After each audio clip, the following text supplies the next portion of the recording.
It looks like we'll be competing with the French, so that's gonna be fun. Hi, my name is Alžběta Ryklova, and I'll be your moderator today. And first, I'll start by introducing this wonderful panel that we have assembled here today. So first, we have Harrison Krepke, who's the director of World Trade Center, New Orleans in Louisiana, and he's responsible for FDI attraction to Louisiana and also supporting businesses from the New Orleans area. Then we have Monika Winterlíková, who is the CEO of Albaform, which is a company that provides parts for automotive sector, and she's also the honorary consul of the Czech Republic in Georgia. Then we have Director General Peter Očko. He is responsible for innovation and digitalization at the Ministry of Industry and Trade. Then we have another Director General, David Miller, also from the Ministry of Industry and Trade, and he's responsible for EU and foreign trade. And last but not least, another David, who's the VP of Enterprise Innovation Institute, and he oversees programs that supports SMEs and startups at Georgia Tech. Well, lovely to have you all here. And now what are we going to talk about today? U.S. and Czech trade relations with the focus on innovation and investment. Now that sounds like a particularly large area to cover, but so we're going to split it up a little bit to pieces, and we're going to kick off today by doing a little overview of the current state of U.S. and Czech trade relations. So, David Miller, as the guy who's in charge of international trade, how would you assess the current state of the U.S. and Czech trade relations? You can also mix it a little bit with the EU viewpoint, and what would you say are the main trends driving it right now? Good afternoon, everyone. Thank you for the floor. Thank you for the invitation to this panel. It's a pretty broad question, but let me try to figure out some brief answer. First of all, economic and trade and investment relationship between Czech Republic and the United States is probably in better shape than ever. That's the most important statement, and that's the most important part of my answer.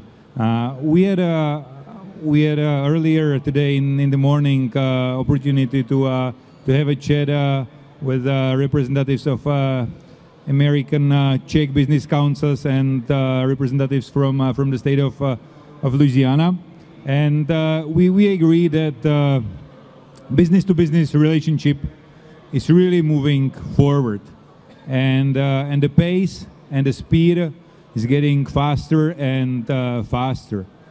During last couple of years, or even during the decade, we've been witnessing stronger and stronger interest of Czech businesses in the United States, and the other way around, and that works in trade, in investment, and in R&D cooperation as well. United States is on the track to become again the largest Czech trade partner outside of European Union. They were removed from the spot number one by UK a couple of years ago, but that was purely due to Brexit. Imagine the world when UK remain as a member of the EU, then US would be by far the largest Czech trading partner outside of European Union. And taking into account the trends and the trajectory of the growth of our mutual trade, US will probably overpass UK in a couple of years again. And that's simply reflected by the fact that Czech businesses are really interested in the U.S. market. With our former minister Josef Síkela, we had a chance to participate together with Czech Confederation of Industry on 2 business missions to United States. The second one combined United States and Canada. And we had a full plane of businessmen and businesswomen interested in doing business in U.S. and especially the second mission when we visited Boston, Toronto, Chicago, and Seattle, with the focus on startup, was really successful. The plane was entirely full, and during every stop we made, we felt the enthusiasm and energy within the group of Czech businesses. And even though if you look into the sectors, obviously the largest interest is in services and ICT, but we've got Czech companies doing business with US and in US across the board and across all the industry. And the growing trends in trade, logically that's usually the next steps, are reflected in the growing number of Czech investors being present in US. I won't dig too deep into that issue because we've got one of the successful Czech investors in US in the panel. But I would like to mention the fact that the numbers are growing. We've been witnessing companies of all size interested in setting up business in US. We are trying to figure out how we can help them. It's important part of new export strategy approved by the government in the summer last year. We've been trying to help companies to expand around the globe, not to focus only on pure trade, pure exports, but to set up offices, set up branches, do business locally, because that makes them stronger. And of course, from this perspective, United States is one of the most important and one of the most interesting markets to be. And I will stop right here, not to speak too long. Thank you. Thank you very much, David. I think that was a very complex answer to a very unspecified questions, as you said.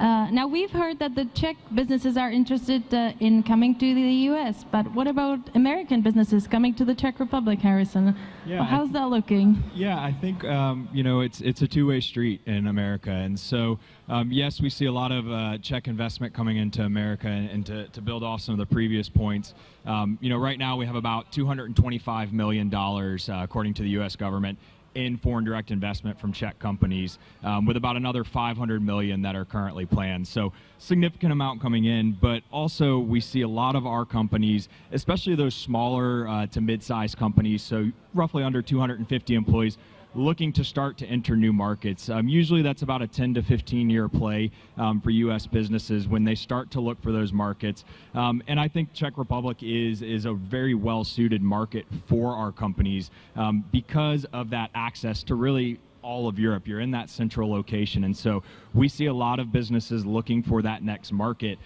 looking especially from Louisiana, we're a heavy manufacturing state, so they're looking to go to countries that have that strong reputation and that strong history of manufacturing, which really places Czech Republic up there for that kind of destination. Great. So my next question, just to follow up a little bit on that, is so what should we focus on in the future as we look to deepen the relationship? Yeah, I think one of the sectors we see a lot of investment occurring in the United States is in clean energy.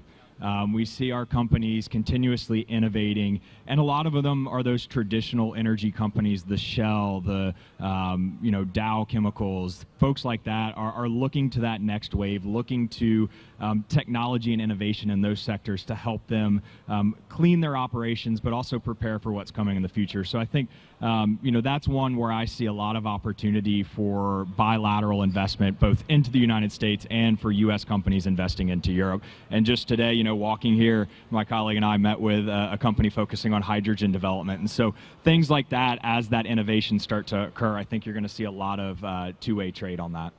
Thank you. What about you, David? Do you agree, or anything you would add in terms of sectoral focus?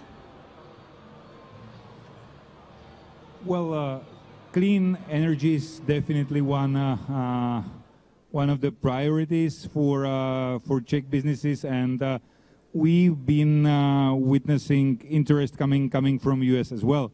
The other thing is the conversation about the prices of energy, which in the U.S. are way lower than in Europe, and that's related with certain impact upon competitiveness.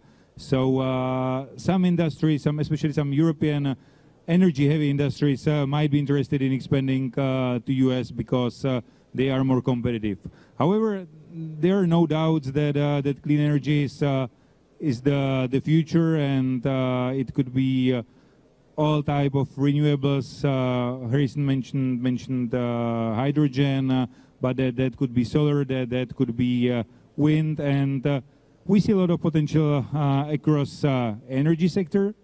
But at the same time, as mentioned, I wouldn't probably cross out any industry, because we've got here American companies representing industries across the board, and it's pretty much the same on the other side of the Atlantic. And based on the conversation we've been having with Czech businesses interested in doing business outside of Europe or in North America, they are stronger in quite a few sectors, ICT, energy, some in manufacturing, but there are examples pretty much from any given sector.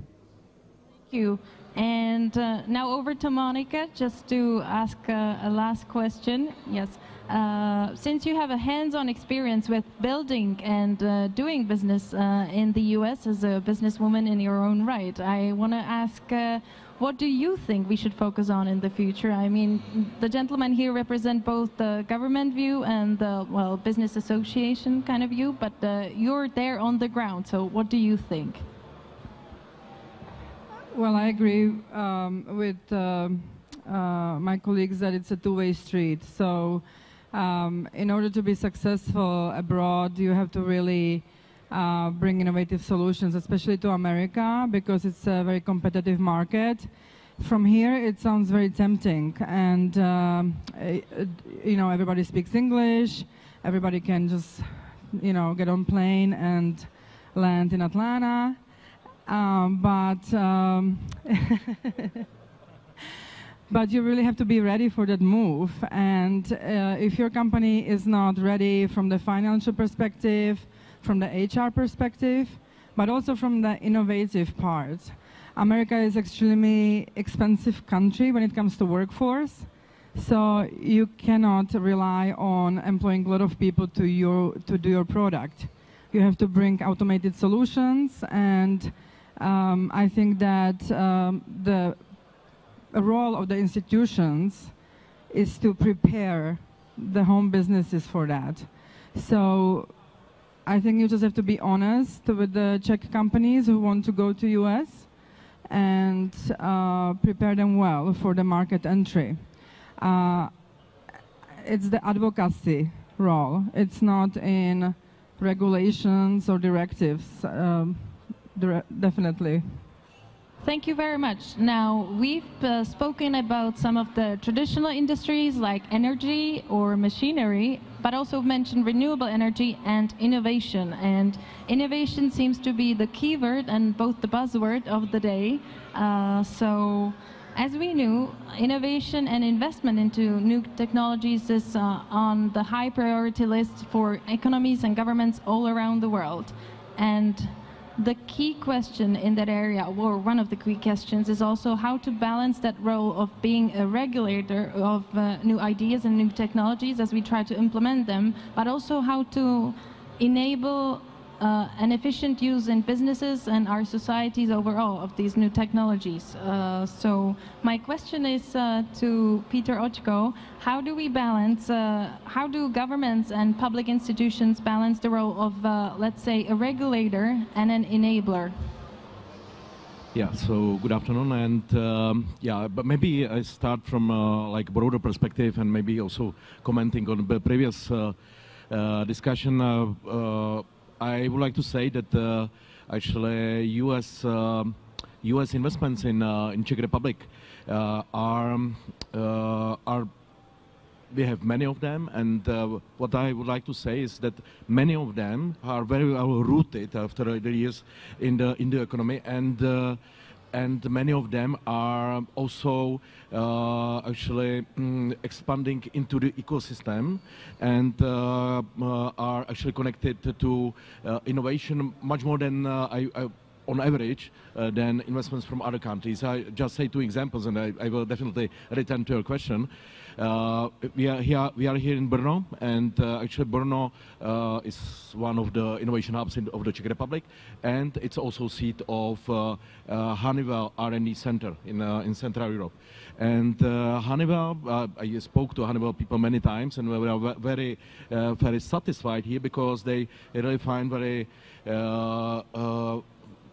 inspiring atmosphere of universities and companies, and big support of the region in their innovative activities, and they for many years they are expanding their R&D activities here, and there are many spillover effects into the ecosystem, into the startups and so on. So that's one example, and the second example is onsemi. That's a semiconductor company that for actually 30 years, and previously it was Motorola, but now onsemi is doing business and producing chips in Rožnov pod Rožněm, and they actually announced, because they are also satisfied and they cooperate with the universities, and they cooperate with the Czech companies. They are satisfied, so they are now expanding, and they are actually they already announced the biggest investment in onsemi history that will be in Rožnov. So it works very well, but also because I think there is something interesting in the Czech environment that is actually helps to actually expand the activities into R&D. But coming back to your question, of course, the regulatory environment in Europe and US is in many aspects different, and it's also in the area of new technologies. And the question how to balance, how to strike the right balance between regulation and innovation is more and more intensive, I would say, especially with the technologies like artificial intelligence. On one hand, we really need to protect the people. We see how dramatically is AI growing the deepfake videos. They are so high quality deepfake videos that you really cannot find a difference to actually the real video. And we have so many other examples of misuse of AI that we definitely have to do something from the side of the government to protect the society, protect the democratic values and so on. On the other hand, overregulation is bad. So that's simply said. But to strike the right balance is really difficult. There was a big debate when EU was actually preparing the AI Act that was approved in the beginning of this year. And actually, Czech Republic was always the country that was saying we need to the companies to breathe. We cannot over-regulate. I think the final consensus on the AI Act is good, but actually it's more on the side of protection of the citizens and including the democratic values, not so much on the side of actually letting the innovative businesses grow. There are, of course, some measures under AI Act, that allow for more innovations, like regulatory sandboxes, but still the regulation is quite heavy. So we are actually looking into US and the UK, how they will cope with their actually approach to AI regulation that is much lighter at this moment. Of course, we will be also interested if it will allow for more misuse of AI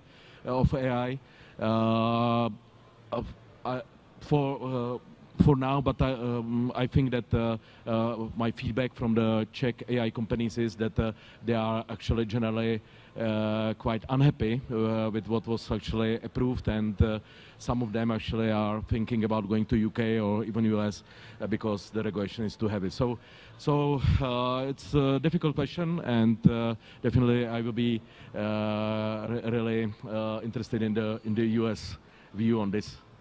Thank you very much, Peter. I think we all definitely hope that we'll reel more businesses to stay in the Czech Republic and become innovative rather than leave Czech Republic for the U.S. But of course, it's the question of what the government will do. Now, David Bridges, you have background. You have background in supporting innovative ecosystem and startups, and you're not directly affiliated with businesses, but also not with government. You're from Georgia Tech. So what's your viewpoint on this?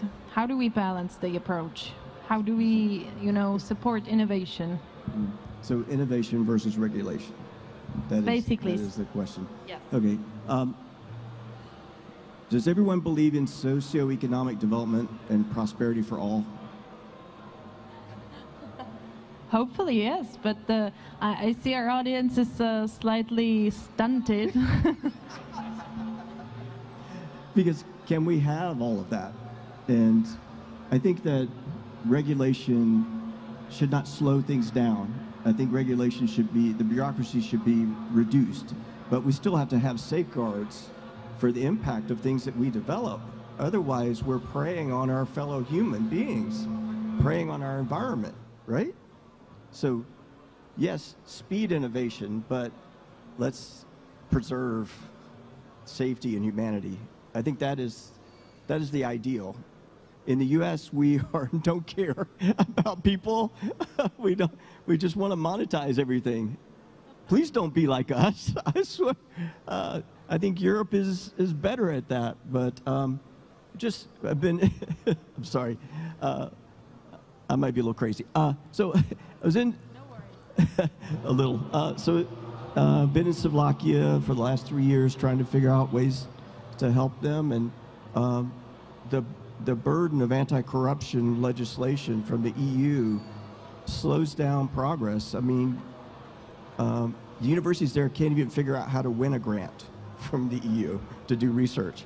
So in those ways, that we have to find a better way around that. I think that we build systems to keep out the bad behavior of the less than 1%, right? And so that slows everything down. But if we don't look toward innovation in our regions, we will be left behind. And if we don't invest, so in the U.S. we're investing heavily in semiconductors. Guess what? We woke up to globalization wasn't a great idea after all. And then we went the other way. It was like nationalism. We should all be, make our stuff ourselves so we don't have to depend on anyone. Yeah. Well, that doesn't work either, right? Because we can't make everything, so we do.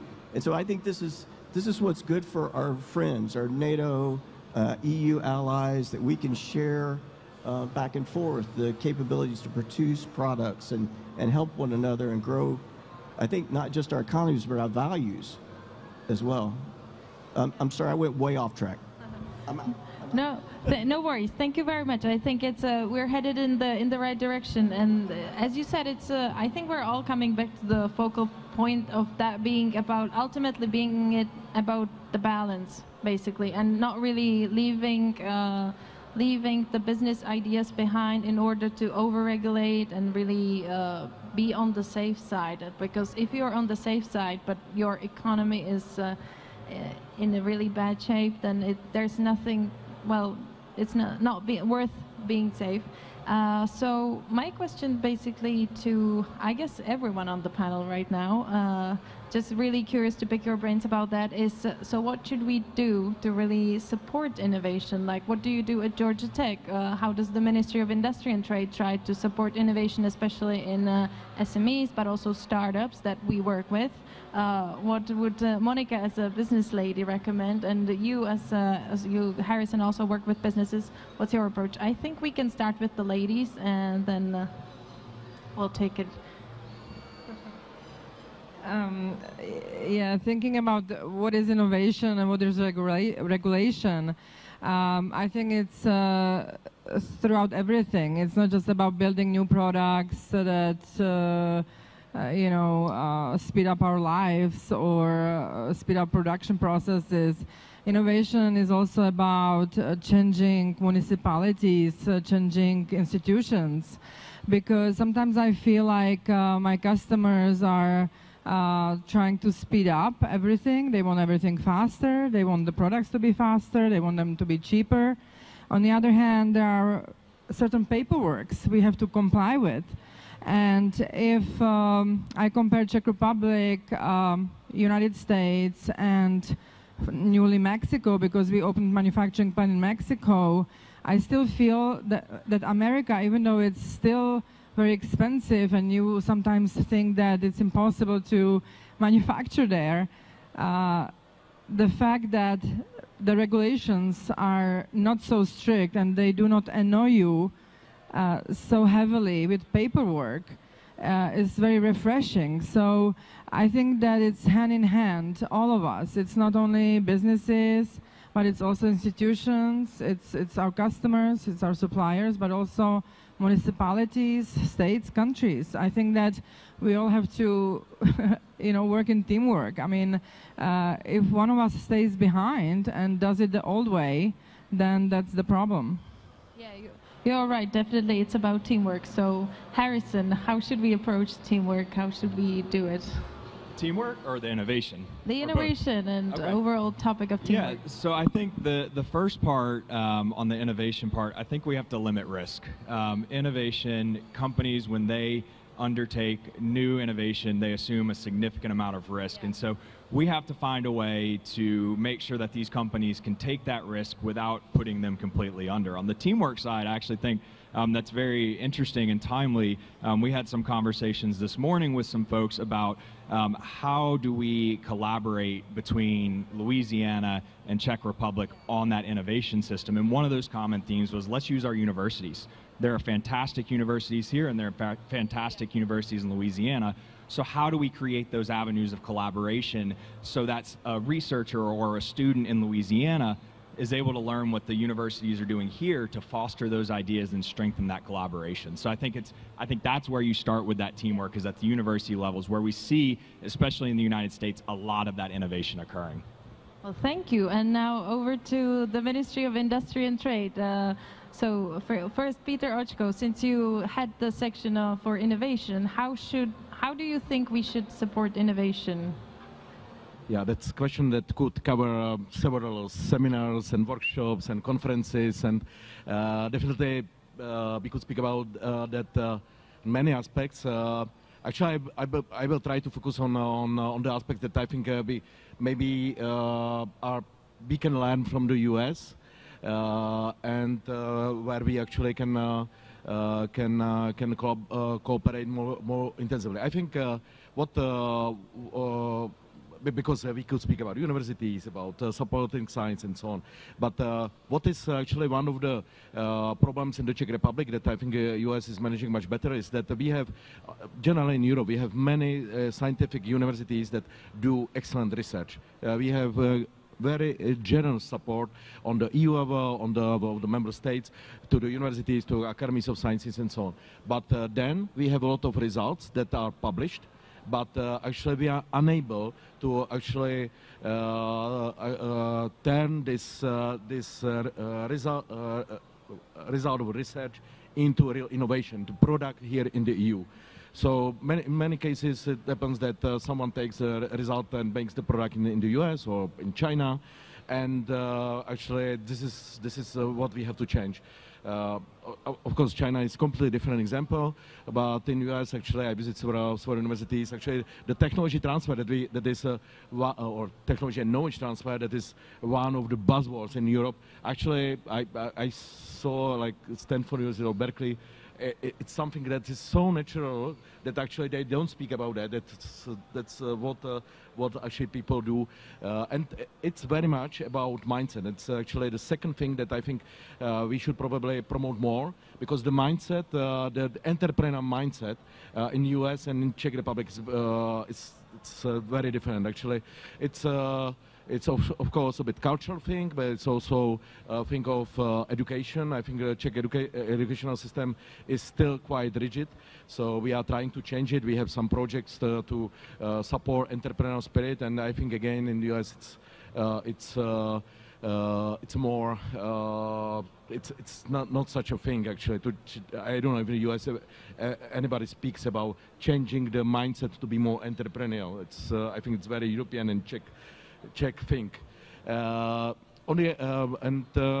On the other hand, I think I don't know. Again, it's US. I think really the state support for R&D and innovation in Europe generally and in Czechia is very generous. I told that. I mentioned that in the beginning, and we have many programs to support scientific research, applied research, innovations. We give a lot of money that actually are here also for companies, and they are actually meant to what actually you said in the beginning, Harrison, that actually we try to decrease the risk for the companies to actually motivate them to go to quite risky innovation projects. But actually, 2 or 3 years ago, we had a chief scientist officer from Israel here, like the former one, and she actually was visiting many Czech research organizations and saw all the things and the research support system here.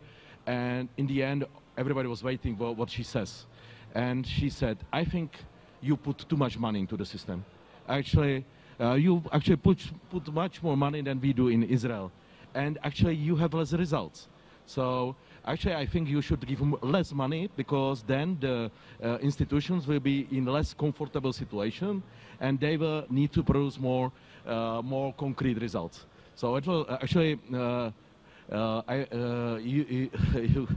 you can believe that that the universities did not like what she said, but actually to some extent it's true. Actually we have to be more efficient on how we support the research, how much we actually look for tangible results. And this is something that there's another debate we have now in Czech Republic, how to focus more on having like concrete results from supporting research in many areas, from fundamental research to startups. So these are actually 3 points I wanted to mention. Well, thank you very much, Peter. Now over to David Miller, since he also represents the Ministry of Industry and Trade. And I was going to ask, how are you changing the mindset about being entrepreneurial? But I think it's much more interesting to ask, actually, because there was an interesting point, whether we're giving too much money to companies, if we're supporting them too much. Yeah, well, to universities, but in general, like, should we let the businesses and the startups really come to on their own with a little less support, or should we give them more support to, let's say, expand to the U.S.? Well, that's again about the right balance and the needs of Czech businesses. Because we've been trying to provide them assistance reflecting their needs, and it was already mentioned that U.S. is a really attractive market. Everybody speaks English. The culture is not that different, but it's still extremely vast, diverse, and to a certain extent still distant market. It's 6 to 9 hours time difference. Workforce is really expensive. It's not that easy to hire someone to work for the company in US from the point zero. So in markets like US, we believe that there is some need and support of the state needed, and above all, we know that there is a demand from companies, and we've been trying to reflect on the demand. We've been actually strengthening presence of Czech authorities in the U.S. We've got obviously embassy with strong economic team. We've got 3 consulates in New York, Chicago, and LA. We've got 2 offices of Czech Trade in Chicago and Austin, and we are hopefully going to open a 3rd office pretty soon. There are 2 offices of Czech Invest responsible for not only for investment but for promotion of innovation and startups in San Francisco and New York City.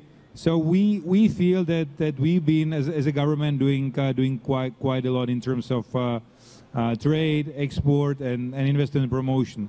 However, everything we do should be based on the needs of the companies. And we've been having constant conversation with Confederation of Industry and Chamber of Commerce and various sectoral associations.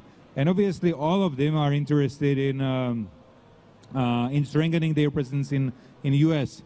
And all of them basically want us to do more, which is the clear reflection of the fact that it's extremely interesting market.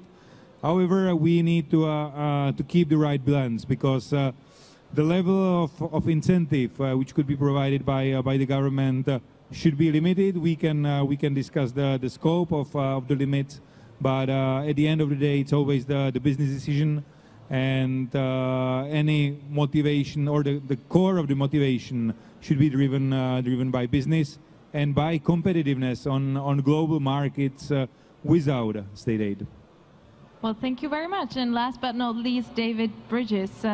So 2 short questions to you. How should we support businesses to be innovative, and how much, given in the light of the previous discussion?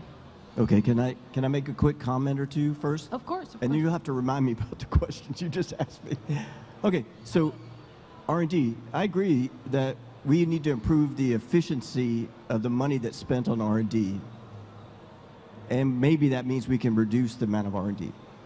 I think this is probably, so in the US, $3 billion in R&D to get one patent that generates more than $1 million in royalty income in the United States of America.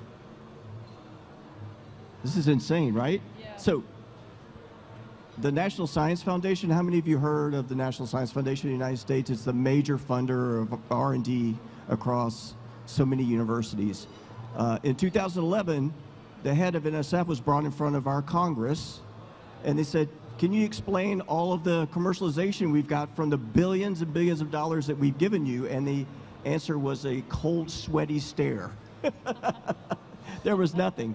And so what then happened was that we decided that research should only be funded if there's a commercial or societal pathway.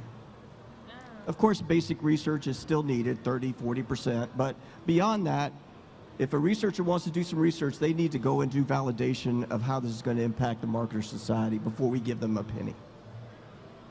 That will improve the efficiency dramatically. If you look at China, all the R&D has gone into all the papers and the patents, but a small yield for commercialization. We have to change the mindset of the universities, and we're trying to do that.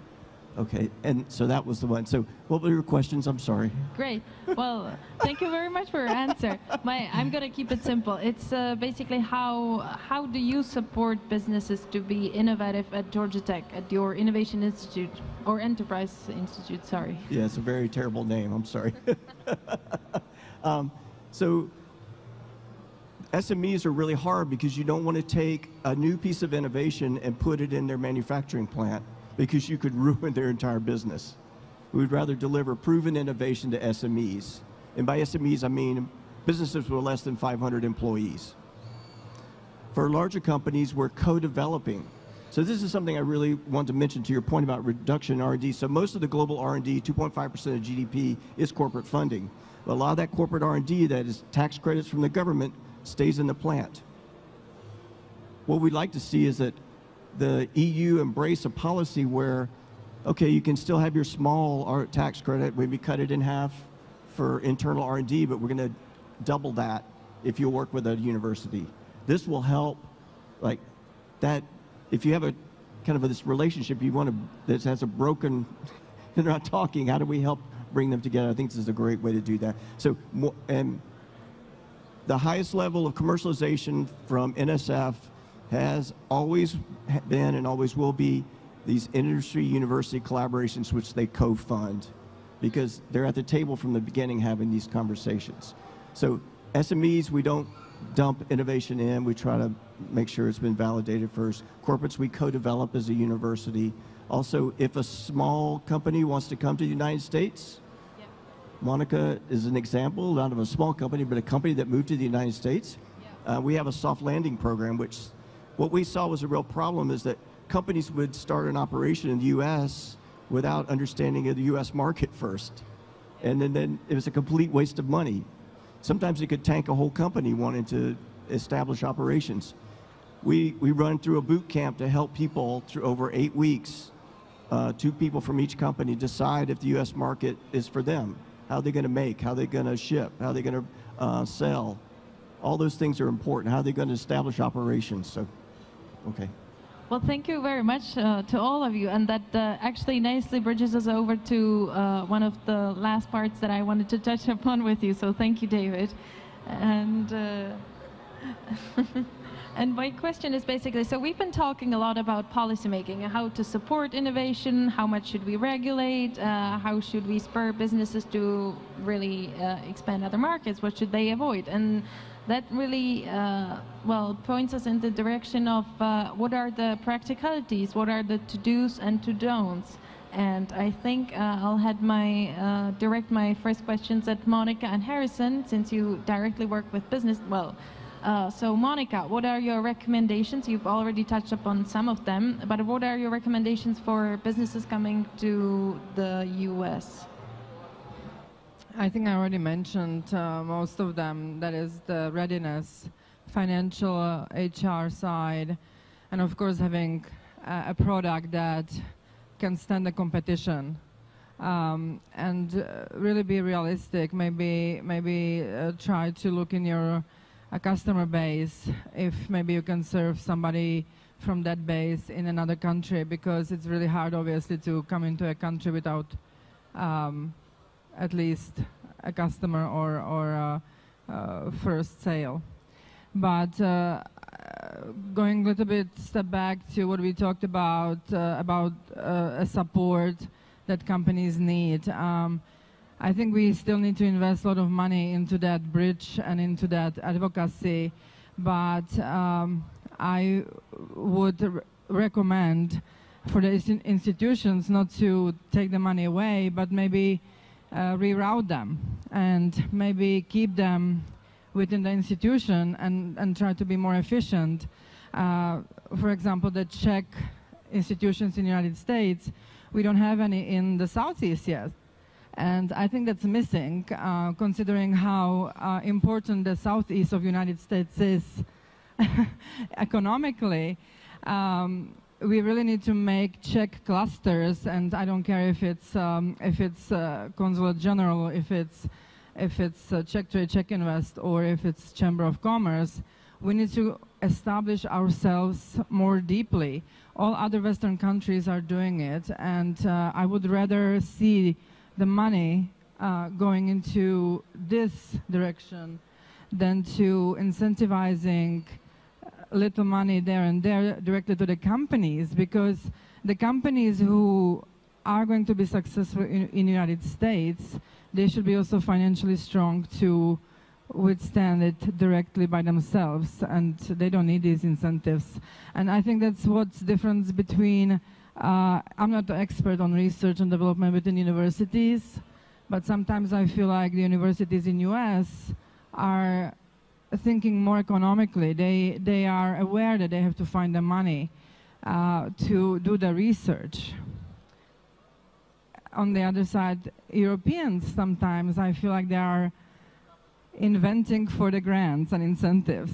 So I find it very less efficient.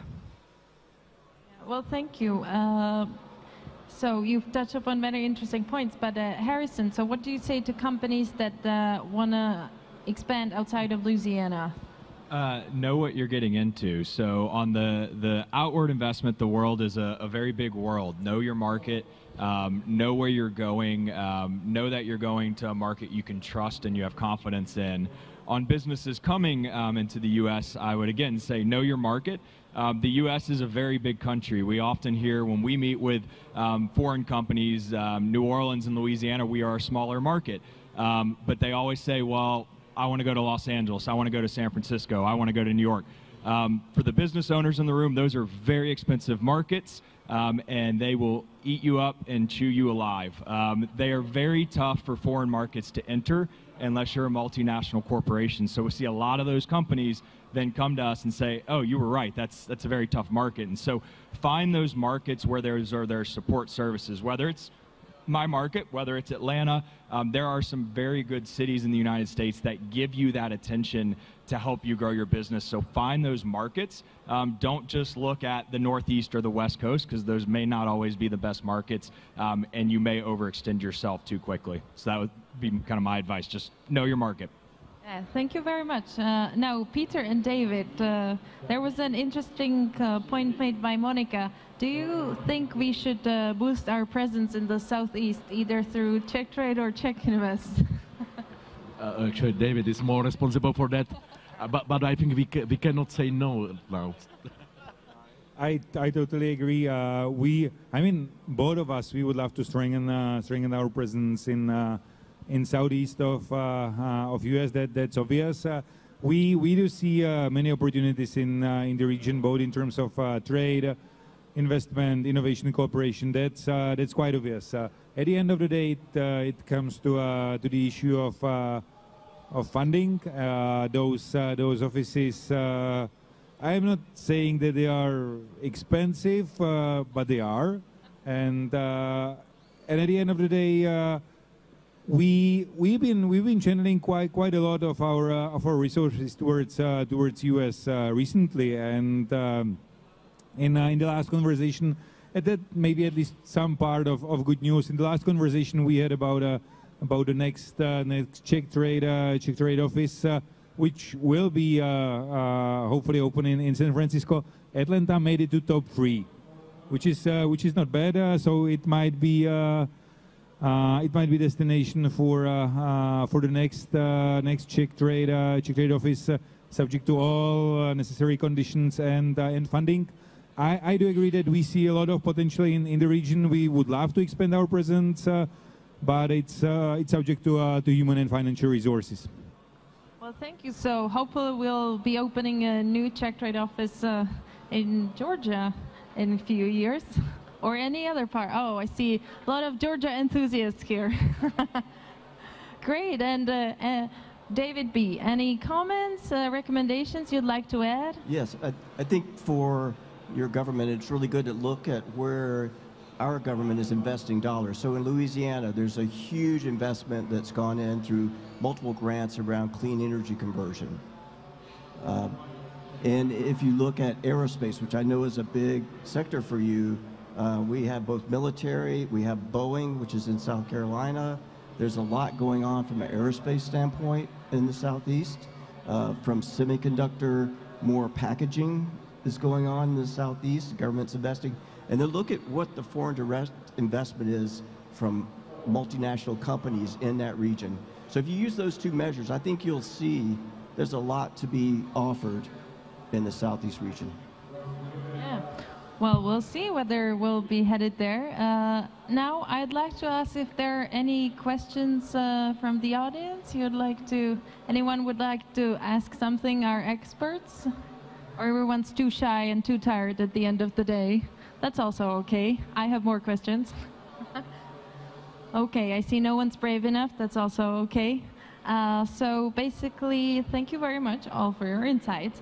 And since we're, I think, nearly at the end of our allotted time, I just ask you all to say a few words, maybe 1 to 2 minutes, since we don't have that much time. Any message you'd like to pass on, some final words, conclusions you'd like to draw? And I think we can all, again, start with ladies. I think it's going to be okay. I think that this engineering fair is a testimony that the business will survive and will go on, and we will just have to continue working very hard. And I think that we all connected very well, and I really look forward to next year. Me too. Yeah, I'd like to just, I think it's the future is bright between the Czech Republic and the United States. And on a more personal level in New Orleans, want to leave you all with this story to where, is that the music for us to get off stage? Yeah, I think it's hard to compete with that, actually. I don't know, they're trying to kick us out, but... But, you know, the common theme today has been innovation, and really Czech Republic is responsible for innovating one of our greatest assets in New Orleans, and that is Carnival. So without the Czech Republic, our Carnival would look very, very different. Back in the early 1900s, people just stood on floats and waved, and I guess somebody in New Orleans said we should be throwing stuff off the floats, and the first thing they threw off the floats were Czech glass beads. So thank you all to your contribution to one of America's greatest events. Yay. Okay, we'll not be daunted by the music, I hope, so, but it's hard, I know. I will try to compete too. So just a few words, actually many things were said, but I think one of the important things for actually cooperation and innovation as well as trade in many other areas is letting people meet together, because actually my experience is that the ideas usually are not for actually the ideas for common projects usually are generated during some small talks around some conferences. I should finish, I know. It's the last fanfare. So I was just wanted to say that I found very useful the missions that actually David mentioned in the beginning. We had the mission on quantum technologies, AI, startups, and I have very good feedback from these missions that it generates common projects. And maybe just to mention, actually in 2 weeks we go for a semiconductor mission, but I know it's not southeast, it's southwest. So, but we are getting closer and closer, and we are bringing people from all the regions of Czechia that are somehow relevant to semiconductors, showing them Arizona and Austin, and next time we go to southeast, of course, and we expect to have a few nice projects, not only investments, but R&D projects in this area that is very important for both countries, for the U.S. and for Czech Republic. So this is one more point I wanted to add. Well, thank you, Peter. I don't know whether the two Davids want to brave the fanfare we seem to be having, but please. I'll try, because I guess the music is signaling the end of business hours. So I will try to be really brief. First of all, I really like the first sentence Monica said. It's gonna be okay. That's the important part. In terms of the core topic of the seminar, U.S. Czech trade and investment relationship is better than ever. It's driven by businesses on both sides. We've got a great business partnership from Czech perspectives.